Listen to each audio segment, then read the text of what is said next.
ছাত্র জনতার জুলাই অভ্যুত্থান নিয়ে সংস্কৃতি বিষয়ক মন্ত্রণালয়ের রিমেম্বারিং মনসুন রিভলিউশন কর্মসূচির আওতায় ৮টি বিভাগে ৮টি মাঝারি দৈর্ঘ্যের কন্টেন্ট বা ফিল্ম নির্মাণে ওয়ার্কশপ পরিচালনার জন্য ৮ চলচ্চিত্র পরিচালককে নির্বাচিত করা হয়েছে।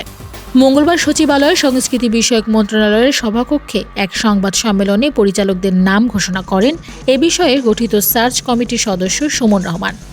এ সময় সংস্কৃতি বিষয়ক মন্ত্রণালয়ের উপদেষ্টা মোস্তফা সরোয়ার ফারুকী উপস্থিত ছিলেন। সংস্কৃতি উপদেষ্টা মোস্তফা সরোয়ার ফারুকী বলেন, এ চলচ্চিত্র পরিচালকদের নির্বাচনের ক্ষেত্রে আমরা দেখছি তিনি 50টা কাজ করেছিলেন কিনা। এটার চেয়ে বেশি গুরুত্বপূর্ণ তিনি একটা কাজ করেছেন কিনা, যেটাকে আমি উল্লেখ করতে পারি। আমরা দেখার চেষ্টা করছি তাদের মধ্যে আগুনটা আছে কিনা। এই 8 জনই জানেন তাদের দিকে বাংলাদেশ তাকিয়ে আছে। তারা যে কাজটি করবেন সেই কাজের দিকেই সবাই তাকিয়ে আছেন। তারা এটার ওজন জানেন এবং তারা সেটা রক্ষা করবেন। এই চলচ্চিত্রগুলো নির্মাণের ক্ষেত্রে সরকার সম্পূর্ণ আর্থিক সহযোগিতা দেবে। এক্ষেত্রে কত খরচ হবে সেটি পরিচালক এবং সার্চ কমিটি মিলে ঠিক করবে।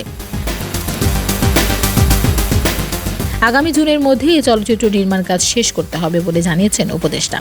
এই উদ্যোগের মাধ্যমে সংস্কৃতি মন্ত্রণালয় 2টি লক্ষ্য অর্জন করতে চাইছে জানিয়ে সুমন রহমান বলেন, এক শিল্পের অন্যতম গুরুত্বপূর্ণ শাখা চলচ্চিত্র নির্মাণ প্রক্রিয়ার সঙ্গে ঢাকা ও ঢাকার বাইরের আগ্রহী তরুণ জনগোষ্ঠীর যোগাযোগ তৈরি করা এবং তাদের কর্মদক্ষতা তৈরি ও প্রতিভা বিকাশের সুযোগ করে দেওয়া। 2 প্রশিক্ষণের মাধ্যমে অর্জিত জ্ঞান ও দক্ষতাকে সরাসরি কাজে লাগানোর জন্য ওই প্রশিক্ষকদের সঙ্গেই চলচ্চিত্র নির্মাণে অংশগ্রহণ করা।